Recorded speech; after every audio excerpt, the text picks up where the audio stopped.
आज से हम लोग स्टार्ट करते हैं डिफ्रैक्शन। बेटा एक बात समझना, आपने कभी एक चीज प्रैक्टिकल देखा होगा, जैसे हम लोग रिफ्लेक्शन और रिफ्रैक्शन के रूल पढ़ते थे कि लाइट रिफ्लेक्शन में क्या करती थी, वापस आ जाती थी, और रिफ्रैक्शन में सेकंड मीडियम में चली जाती थी। डिफ्रैक्शन भी सेम लाइक फिनोमिना है कि बेंडिंग ऑफ वेव, लाइट जब बेंड हो जाए from the corner of obstacle और द एपर्चर, या तो एपर्चर से लाइट क्या हो जाए बच्चा, बेंड हो जाए, या ऑब्स्टेकल कॉर्नर से बेंड हो जाए, उस फिनोमिना को हम कहते हैं डिफ्रैक्शन। ऐसे आप इस चीज को समझो, अगर हम डेफिनेशन लिखना चाहें बहुत छोटे में तो हम लिख सकते हैं bending of light from corner और एपर्चर ऑफ ऑब्जेक्ट। तो बेटा ये क्या क्रिएट करता है, it create a geometrical shadow. ये क्या बनाता है, ज्योमेट्रिकल शैडो बनाता है। जैसे मान लीजिए कि आपके पास यहां पर एक मोनोक्रोमेटिक लाइट है और बच्चा इससे कुछ दूरी पर हमने एक ऑब्जेक्ट रख दिया, ऑब्जेक्ट, तो ये इसके कॉर्नर है, इसके कॉर्नर है। यहां से जब लाइट पास हुई तो ये कुछ इस तरीके से निकल गई, और जब इस सरफेस से पास हुई तो ऐसे निकल गई। इसका मतलब है इन दोनों के बीच में, यहां से और यहां तक, ए से बी के बीच में इस ऑब्जेक्ट की शैडो बन रही है। ये कह सकते इमेज बन रही है, लेकिन इमेज वर्ड इसलिए नहीं यूज कर सकते क्योंकि यहां पर शैडो की बात की आती है। तो यहां पर बेटा ये मान लो हमारे पास था S1 S2, ये ऑब्जेक्ट था, और ऑब्जेक्ट से हमको बच्चा कैसी ए और बी क्या बन गई, जियोमेट्रिकल शैडो। क्या बन गई, जियोमेट्रिकल शैडो। ठीक है, अब थोड़ा सा और दिमाग लगाओ। मान लो कि यहां पर एस है, मोनोक्रोमेटिक लाइट, थोड़ा नीचे कर लीजिए, मोनोक्रोमेटिक लाइट, यहां से लाइट पास हुई, ठीक है, लाइट पास हुई, यहां पर कोई भी शैडो नहीं क्योंकि ऑब्जेक्ट नहीं है। अगर हम ऑब्जेक्ट को बच्चा बाहर की तरफ रखते, बाहर की तरफ, ठीक, तो इसकी जो शैडो है वो कहां बनेगी, इस ए से ऊपर और बी से नीचे, मतलब यहां पर कहीं इसकी क्या बनेगी, ज्योमेट्रिकल शैडो बनेगी। तो देखो लाइट कॉर्नर से, एपर्चर से क्या हो रही है, बेंड हो रही है, और इसी फिनोमिना को कहते हैं diffraction. Bending of light from the corner of obstacle और aperture, that phenomena is called diffraction. इस फिनोमिना को क्या कहते हैं, diffraction. It create a geometrical shadow. ये क्या क्रिएट करता है, ज्योमेट्रिकल शैडो क्रिएट करता है। बोलो ठीक है, इतनी बात डेफिनेशन है। आगे बढ़ते हैं। अब थोड़ा सा और दिमाग लगाओ। इस एक्सपेरिमेंट को हम करने के लिए एक काम करते हैं, हम सबसे पहले दो ब्लेड ले लेते हैं, ठीक है। उन दोनों ब्लेड को लेने के बाद हमने उन दोनों ब्लेडों को वर्टिकल रखा, वर्टिकल, ठीक, कुछ इस फॉर्म में ऐसे रखा। अब हम वर्टिकल रखने के बाद सामने से मोनोक्रोमेटिक लाइट डालें, पीछे एक ब्लैक स्क्रीन लगा दीजिए। ब्लैक स्क्रीन इसलिए कहा, इमेज अच्छी बनेगी, तो शार्प बनेगी, तो आप ब्लैक लगा दीजिए स्क्रीन। अब उसको ऐसे रखने के बाद हमने मोनोक्रोमेटिक लाइट को पास कराया। तो जैसे आप मोनोक्रोमेटिक लाइट को पास कराओगे तो जहां पर उसका मिड सेक्शन होता है वहां पर इमेज, वहां पर जो भी बैंड बन रहा होगा वो ब्राइट हो डार्क होगा तो उसकी विड्थ ज्यादा होगी, और ब्राइट होगी तो शार्पनेस ज्यादा होगी, इंटेंसिटी ज्यादा होगी। तो वहां पर सबसे क्लियर इमेज बन रही थी। उसी को बेटा इस चैप्टर में हम लोग सेकेंडरी मैक्सिमा के नाम से कहते हैं। सेंट्रल वाले मैक्सिमा को सेंट्रल मैक्सिमा कहते हैं, और उसके साइड में जो भी ऑर्डर क्रिएट हो उसको हम लोग secondary maxima, first, second, third ऐसे बोलते हैं। तो मान लीजिए कि आपने जब इमेज क्रिएट की तो इमेज क्रिएट करने के बाद कुछ फिनोमिना इस तरीके आपको दिखाई देगा। आपने जब बीच में देखा तो ये कुछ इस तरीके से था, फिर बेटा ऑर्डर कुछ डिक्रीजिंग था, ठीक, जस्ट लाइक फिनोमिना इधर भी है, ठीक है। तो इंटेंसिटी लगातार क्या हो रही है, कम। तो बच्चा ये जो बीच में मिला इसको कहते हैं सेंट्रल मैक्सिमा। क्या बोलते हैं? Central maxima, central maxima.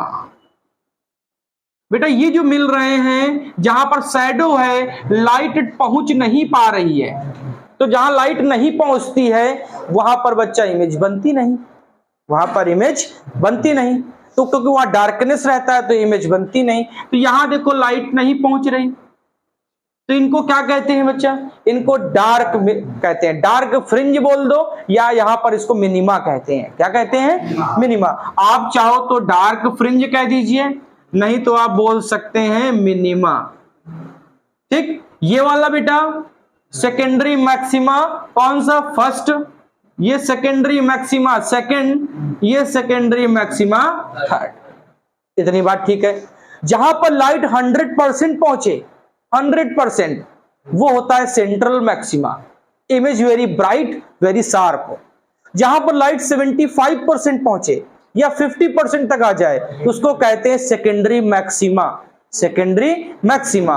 और जहां पर लाइट ना पहुंचे उसी को कहते हैं मिनिमा, डार्क शैडो भी कह सकते हो, डार्क शैडो।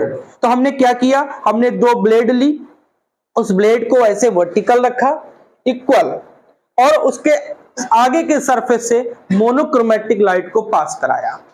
पीछे क्या है? ब्लैक स्क्रीन है।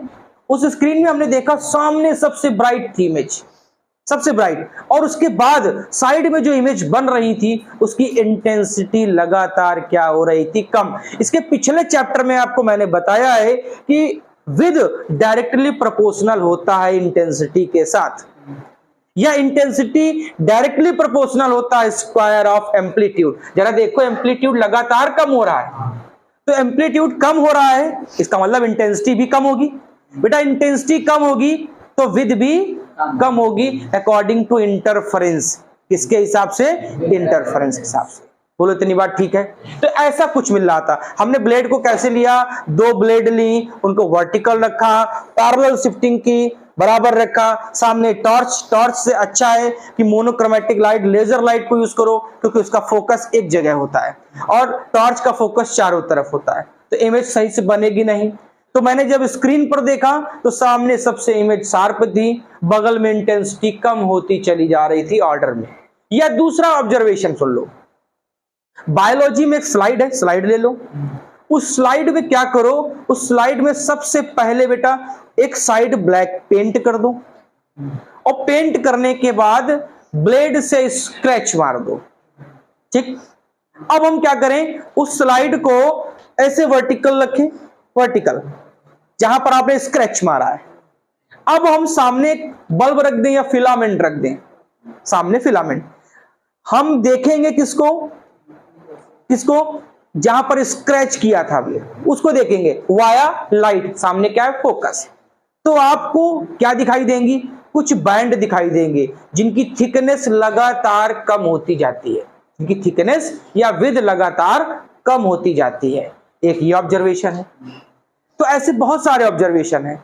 आप कोई एक ऑब्जर्वेशन लिखकर डिफ्रैक्शन को समझा सकते हैं। डिफ्रैक्शन क्या है? Bending of light from the corner of obstacle और the aperture which is known as, जिसको हम क्या कहते हैं बेटा? डिफ्रैक्शन कहते हैं। इतनी बात कंफर्म है? ये ऐसे एक्सपेरिमेंट है, तो बहुत सारे एक्सपेरिमेंट और भी एक्सपेरिमेंट बनते हैं इसके, लेकिन इतने एक्सपेरिमेंट ठीक है। तो आप पहले इतना कर लीजिए। अब देखिए डिफ्रैक्शन दो साइंटिस्ट ने डिफाइन किया है। तो डिफाइन करने से पहले दो बातें समझ लीजिए। हमारे पास जो एपर्चर है, मान लीजिए, ध्यान से इस बात को सुनिएगा। मान लीजिए कि आपके पास ये एक स्लिट है,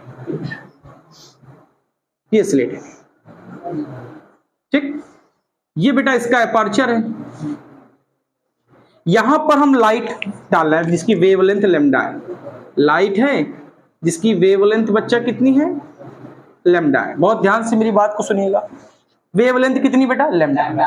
अगर ये एपर्चर के साइज को हम मान लेते हैं डी, स्मॉल डी, क्योंकि स्मॉल डी इसलिए मानते हैं आपको स्लिट की विड्थ याद रहती है, ठीक, इसको हम डी मान लेते हैं। बेटा अगर डी लैम्डा से ग्रेटर हो गया, एपर्चर का ऑर्डर वेवलेंथ के ऑर्डर में ज्यादा हो गई, तो ये प्लेन वेव फ्रंट बनाएगा। क्या बनाएगा? Plane wave front. कौन सा वेव फ्रंट? प्लेन। तो ये जो क्रिएट करेगा सरफेस में, ये बेटा क्या बनाता है? कुछ इस तरीके का प्लेन वेव फ्रंट बनाता है। ठीक, क्या क्रिएट कर देता है? Plane wave front. कब? Aperture is greater than wavelength. Aperture किससे बड़ी हो जाए? वेवलेंथ से। तो ये क्या देगा? Plane wave front.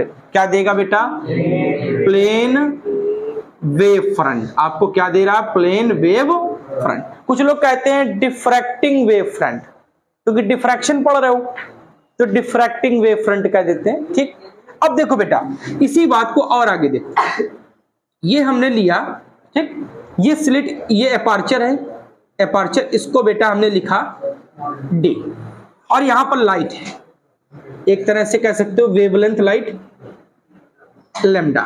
बेटा डी जो है लैम्डा से छोटा है, एपर्चर का साइज वेवलेंथ से छोटा है या इक्वल है, या तो छोटा है या तो इक्वल है, तो इट गिव्स, ये देगा आपको क्या? या तो सिलिंड्रिकल वेव फ्रंट देगा या तो स्फेरिकल वेव फ्रंट देगा, या तो बेटा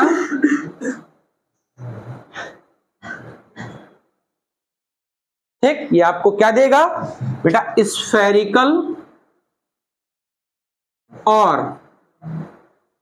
और बेटा सिलिंड्रिकल।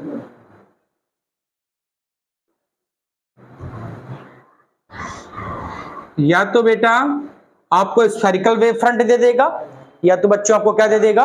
सिलेंड्रिकल। कब? एपर्चर इससे छोटा वेवलेंथ से या वेवलेंथ के इक्वल, तो क्या देगा? स्फेरिकल वेव फ्रंट या क्या देगा? सिलेंड्रिकल। अगर एपर्चर वेवलेंथ से बड़ा है तो क्या देगा? Plane wave front. अब आगे बढ़ते हैं। पहली बात, ये इतनी बात ठीक है। अब आगे बढ़ते हैं बेटा, हमारे पास आया Fresnel diffraction. Fresnel diffraction, Fresnel scientist है, फ्रेस्नेल एक बेटा साइंटिस्ट है जो इन्होंने एक बात बताई कि अगर, अभी इसकी प्रूविंग भी आगे मिलेगी, सोर्स और स्क्रीन, सोर्स का मतलब समझे? मोनोक्रोमैटिक लाइट, ठीक, सोर्स और स्क्रीन क्लोज है, क्लोज का मतलब बंद नहीं, नियर है, नजदीक है। क्लोज हटा दें क्योंकि आपके क्लोज के नाम से कुछ और क्लोज हो जाएगा, तो नियर लिख देते हैं। हाँ, नियर, एक दूसरे के पास है बेटा। तो कह रहा है कि diffraction pattern, diffraction pattern obtain on screen without lens, without lens. तो बच्चा हमको स्क्रीन पे क्या मिल रहा था? पैटर्न। पैटर्न मतलब समझे? वही जो विद मिल रही थी घटते हुए ऑर्डर में, तो आपको पैटर्न मिला, लेकिन यहां पर किसी लेंस की जरूरत नहीं पड़ी। जब सोर्स और स्क्रीन कहां थे? नियर थे, तो आपको diffraction pattern obtain on screen without any lens, इसको कहते हैं फ्रेस्नेल डिफ्रैक्शन। फिर सेकंड साइंटिस्ट आए, सेकंड कौन? Fraunhofer. Fraunhofer diffraction, Fraunhofer diffraction. इन्होंने क्या किया बेटा?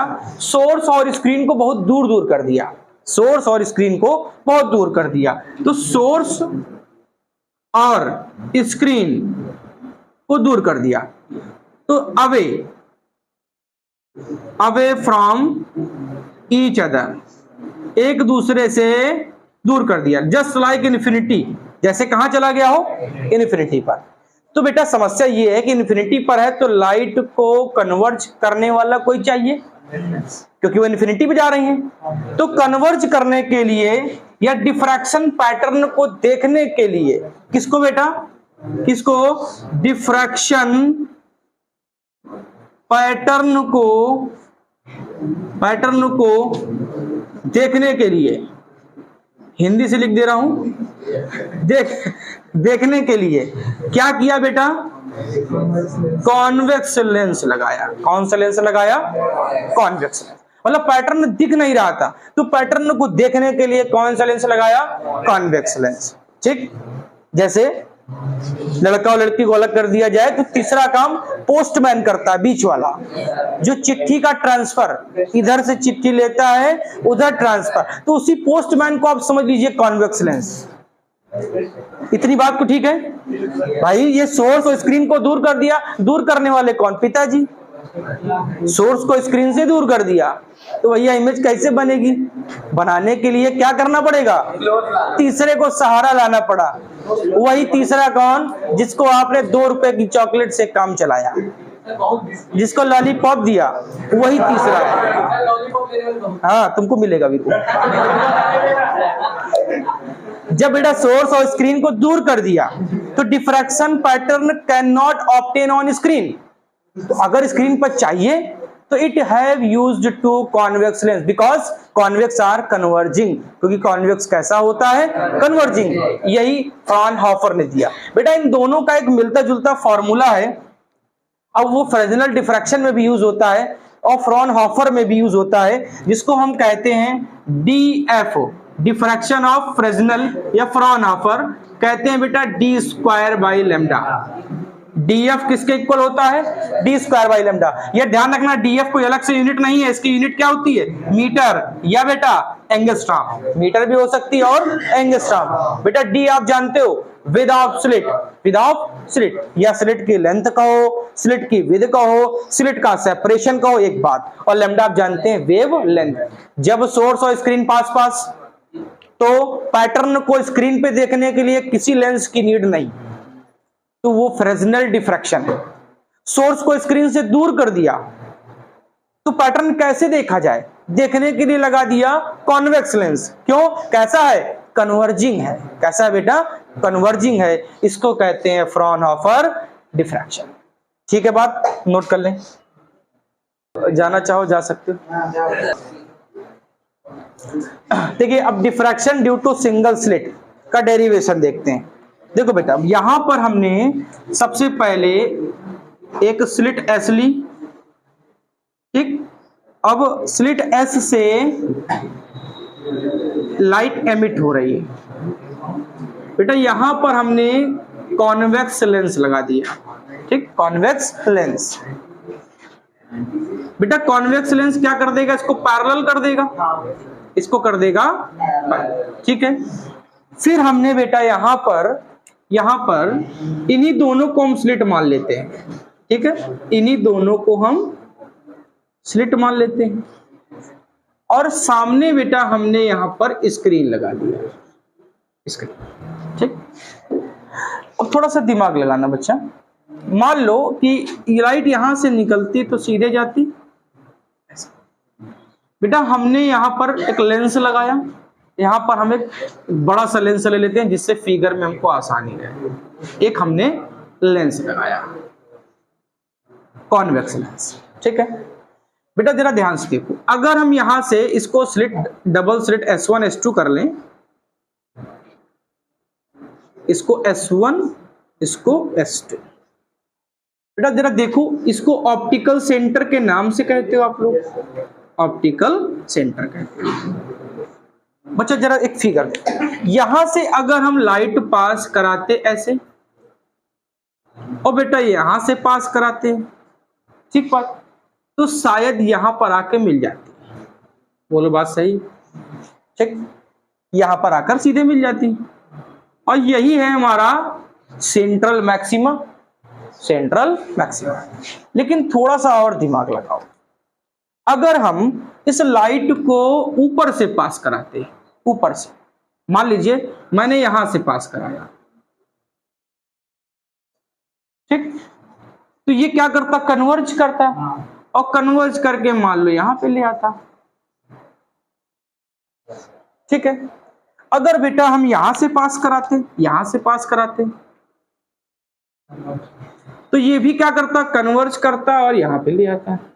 बोलो बात ठीक है? अब देखो हमको ये मिला O, इसको क्या कहते हो? Central maxima. इंटरफेरेंस में बोलते थे सेंट्रल ब्राइट फ्रिंज।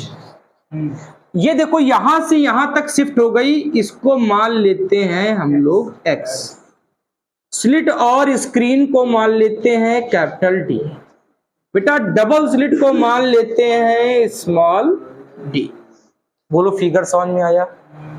ठीक है बेटा, यहां से अगर हम परपेंडिकुलर ड्रा कर दें, परपेंडिकुलर, तो बेटा इसका नाम हम क्या लिखते थे? a लिखते थे। क्या नाम लिखते थे? a लिखते थे। तो क्या S2P और S1P का वही डिफरेंस आ रहा है? S2A, जरा देखो वेव का पाथ डिफरेंस, वेव का पाथ डिफरेंस क्या आपको दिख रहा है? S2P minus S1P equal S2A। S2P minus S1P equal बेटा S2। ठीक है, क्या बच्चों S2A को ये एंगल थीटा है? ये एंगल थीटा है क्या? बताओ, मैं S2A को लिखूं तो S1 S2A, हमने ट्रायंगल लिया S1 S2A, तो sine theta equal perpendicular upon hypotenuse S2A upon S1 S2, S2A upon S1 S2। तो बताओ बेटा यहां से S2A कितना मिला? S1 S2 की वैल्यू क्या है? D, तो बच्चा मिल गया D साइन थीटा। बोलो इतनी बात सही? S2A कितना मिला? D sine theta. ठीक है, अब दिमाग लगाना, हमको बच्चा S2A मिल गया path D sine theta. Theory ये मानती है कि ये जो S2A है, S2A, इसका पाथ डिफरेंस लैम्डा बाई 2 होगा। कितना पाथ डिफरेंस होगा? अकॉर्डिंग टू थ्योरी, जैसा थ्योरी मानती है कि थ्योरी का ये कहना है कि जो पाथ डिफरेंस है S2A, ये होना चाहिए लैम्डा बाई 2। कितने का डिफरेंस देना चाहिए? लैम्डा बाई 2 का डिफरेंस होना चाहिए। ठीक है, तो यहां पर हमको बेटा मिला, मान लीजिए पहले मिनिमा, पहले डेरिवेशन समझ लेते हैं। मिनिमा, तो मिनिमा के लिए D साइन थीटा इक्वल होना चाहिए एन लैम्डा, इक्वल होना चाहिए एन लैम्डा। किसके लिए बेटा? मिनिमा के लिए। फर्स्ट मिनिमा कहूं तो एन की जगह क्या रखोगे? 1 रखोगे। सेकंड मिनिमा कहूं तो एन की जगह क्या रखोगे? 2 रखोगे। ठीक है, तो कह रहा मैक्सिमा कहां मिलेगा? बहुत ध्यान से समझिएगा मेरी बात को। बेटा आपको मिनिमा कहां मिला? हमने माना लेट एन इक्वल 1 लैम्डा पर। कहां पर मिला? लैम्डा पर।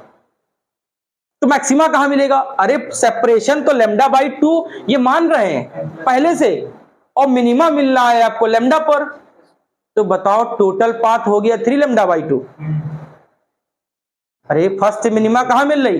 लैम्डा पर, और पाथ डिफरेंस ये क्या मान रहे हैं? Lambda by 2। इसका मतलब है पहला सेकेंडरी मैक्सिमा आपको मिलना चाहिए 3 लैम्डा बाई 2 पर।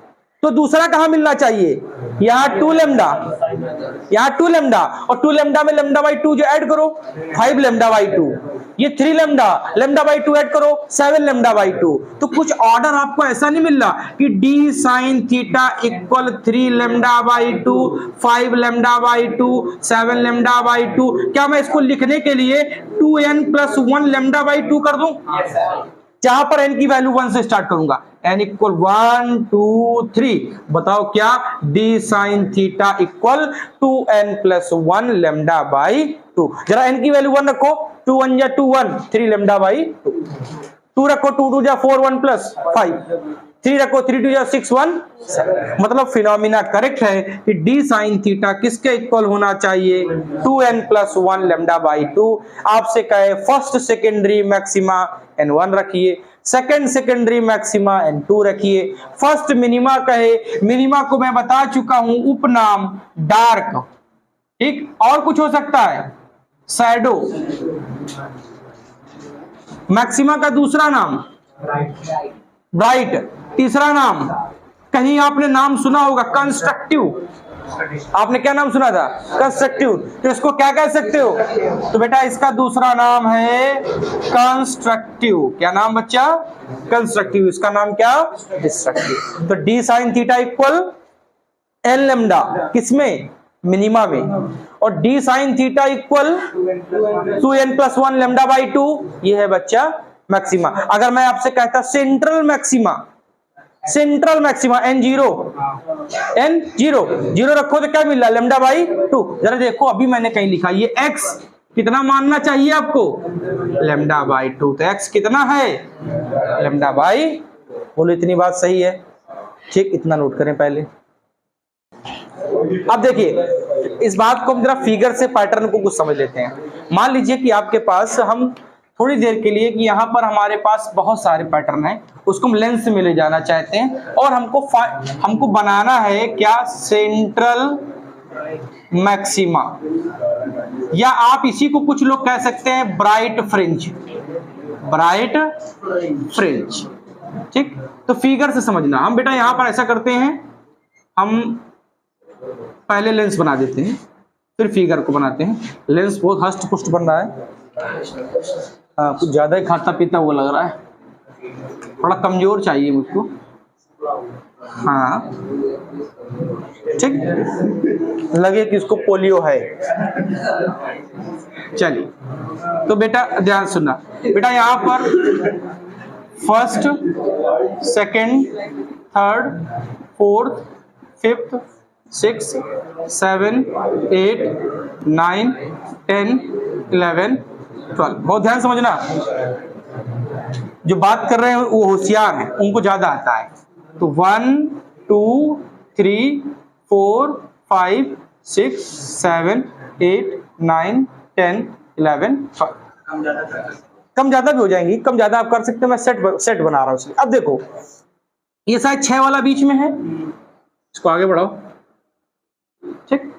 अगर हम इस 1 के पहले भी क्या होगा 0 होगा, अरे 1 के पहले स्टार्टिंग कहां से कोई करेगा 0 से, तो चलो हम 0 भी बना लेते हैं, ये लो 0, इसको नाम लिख देते हैं। अब हम सेट बनाते हैं सेंट्रल मैक्सिमा के लिए, तो अलग अलग मार्कर यूज करेंगे। 0 और 12 ध्यान से देखिएगा, 0 और 12 हमारे पास कितनी स्लिट्स की लेंथ कितनी है, मतलब 12 ठीक। अब 12 फ्रिंजेस को हम सेट करेंगे, 12 रेज को फ्रिंज में लगाएंगे। पहले 0 और 12, 0 ठीक और 12 ठीक। फिर हम सेट बना रहे हैं, फिर दूसरा सेट क्या करें 2 और 10, 2 और 10, जरा देखो 2 ये है और 10, तो बेटा 2 ठीक है और 10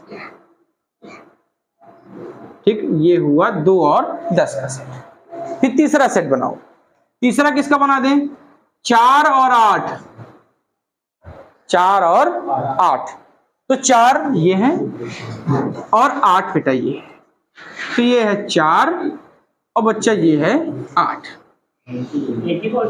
हाँ क्योंकि आप बना क्या रहे हो सेंट्रल मैक्सिमा ठीक है, इतनी बात कंफर्म। तो बेटा इन सेट्स का ये हमको मिल रहा है सेंट्रल मैक्सिमा। अब जरा एक बात देखो, क्या आपको जो बात कर रहा है वो होशियार है, क्या आपको ऐसा नहीं लग रहा है कि पाथ डिफरेंस हमको यहाँ 0 मिल रहा है ठीक। अगर पाथ डिफरेंस 0 कहीं शिफ्ट नहीं हो रहा है, एक जगह पे बन रहा है, अगर बच्चा पाथ डिफरेंस 0 है तो फाई इक्वल होता है kx, फाई इक्वल होता है kx। क्या फाई इक्वल kx है तो मैं k इंटू 0 लिख दूं, तो क्या बेटा फाई की वैल्यू 0 मिली, क्या फाई की वैल्यू 0, मतलब पाथ डिफरेंस x भी 0 है तो बेटा फाई भी कितना डिग्री 0। बोलो इतनी बात ठीक है। ये सेट है हमारा सेंट्रल मैक्सिमा। सेंट्रल मैक्सिमा के सेट बनाते समय पेयर्स को याद रखिएगा। मान लीजिए आपके पास 20 का सेट है, 20 का सेट है तो 0 से 20, 0 और 20। अब 0 20 के बाद क्या बना सकते हो 2 18, 2 18, 4 16, अब 4 से आगे बढ़ जाइए 8 12, ये आप सेट बनाएंगे तो ये कहते हैं कि अगर पेयर्स में सेट बन रहे हैं, पेयर्स में, तो हमेशा कहां मिलेगा सेंट्रल मैक्सिमा में। कहां मिलेगा सेंट्रल मैक्सिमा। उस समय पाथ डिफरेंस 0, फेज डिफरेंस 0, ये पहली बात होगी। बोलिए इतनी बात कंफर्म। अगर इसी बात को हम कहें आपसे कि नहीं फर्स्ट डार्क, अच्छा पहले इसको बना लीजिए, पहले बना लीजिए इसको, फर्स्ट डार्क बैंड, डार्क, या आप बैंड बोल दो या किसी का बैंड बजा दो, ठीक। हाँ, अब देखो ध्यान से बेटा, हमने यहां पर वही पैटर्न लिया, बिल्कुल सेम पैटर्न लेंगे जिससे हमको दिक्कत ना हो। तो पहले चाहे नाम लिख लो चाहे स्लिट लिख लो। तो हम कहां से स्टार्ट करें, जीरो से स्टार्ट कर ले। तो जीरो से, जीरो या सीधे सीधे स्टार्ट करो, 1 2 3 4 5 6 7 8 9 10 11 12, ठीक। बेटा इसकी डिस्टेंस कितनी, ये स्लिट की विड्थ है डी, स्लिट की विड्थ कितनी डी, मतलब ये हमारी स्लिट है, ये स्लिट है, ये हमारी स्लिट होगी, ठीक, ये स्लिट होगी। कितना पाथ डिफरेंस चाहिए हमको, फर्स्ट डार्क ले रहे हो ना तो λ/2 तो होना चाहिए, कितना होना चाहिए, तो जरा देखो बीच वाला कौन सा, 1 2 3 4 5 6 7 8 9 10 11 12, शायद बेटा 6 वाला बीच में आ रहा है, 6 वाला बीच में। तो बेटा ये हो गया फर्स्ट स्लिट का और ये हो गया सेकंड स्लिट का। इसको d/2 कह सकते हो, इसको d/2 कह सकते हो, ठीक। बेटा हमको स्क्रीन में यहां पर 6 नंबर के पास जीरो मिलना चाहिए, सेंट्रल बोलो मिलना चाहिए रूल के हिसाब से। कितना गैप, फर्स्ट डार्क कितने मिलता है, λ/2 पर, पाथ डिफरेंस कितना λ/2 होना चाहिए। और पहला मिनिमा कहां मिलता है, लैम्डा पर, पहला मिनिमा कहां मिलता है, लैम्डा। तो पहला मिनिमा को हम ऐसा करते हैं, आप फिगर बना लेते हैं, यहां से फर्स्ट मिनिमा, ये हमने कहा ये गैप कितना है, लैम्डा। तो बताओ 6 नंबर में कितना गैप होगा, जस्ट आधा, क्योंकि 12 का आधा कितना 6, तो ये गैप कितना होना चाहिए, λ/2, बोलो बात सही। 12 नंबर टोटल लिया आपने, आप 20 40 100 ले सकते हैं, कोई दिक्कत नहीं। आप 40 लेते तो 40 वाला कितना पाथ होता, लैम्डा, फर्स्ट मिनिमा कितना होता, लैम्डा। तो बताओ आधे में कितना होगा, λ/2। अब सामने आप लगा लीजिए लेंस, ठीक, सामने आपने लगा लिया लेंस बेटा। आप जरा देखो, जब आपने लेंस लगाया तो इसको आगे कर लीजिए,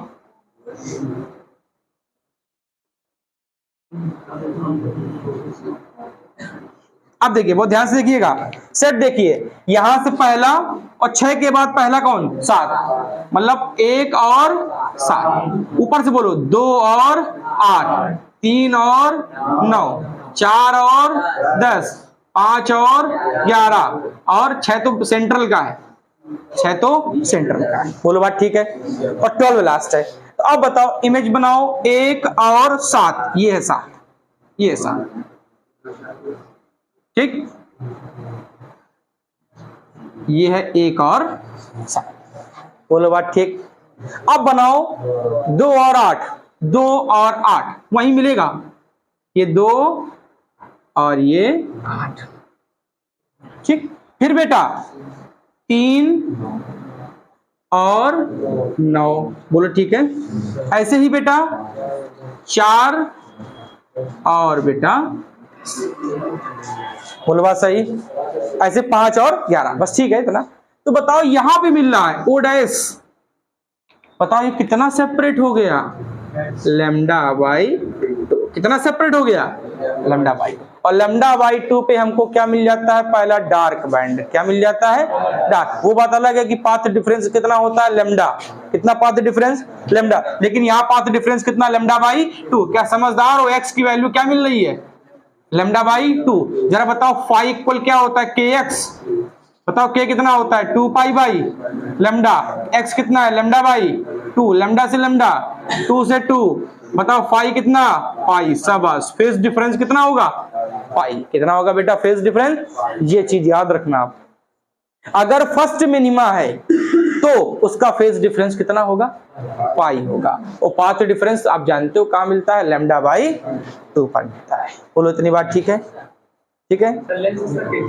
हाँ, अब लेंस को, क्योंकि सरफेस थोड़ा तिरछा होगा, तो आप लेंस को चाहो तो ऐसे भी स्ट्रक्चर में रख सकते हो, मतलब कोई जरूरी नहीं है, आप चाहो तो लेंस को इस स्ट्रक्चर में भी रख सकते हो, ठीक। अब यहां से बेटा first, second, third, fourth, fifth, six, seventh, eighth, 8 हो गई। मान लो 8 हो गई। यहां पर 1 2 3 4 5 6 7 8, तो 4 वाला बीच में होगा।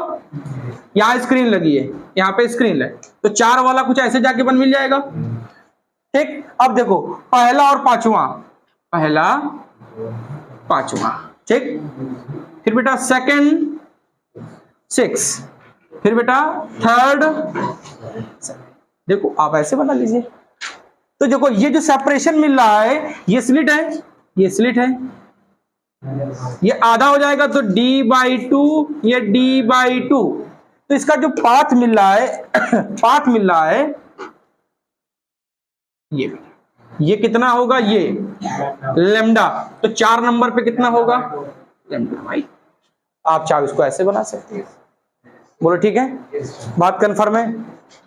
ठीक है, तो ठीक है, आज का लेक्चर यहीं पे खत्म करते हैं।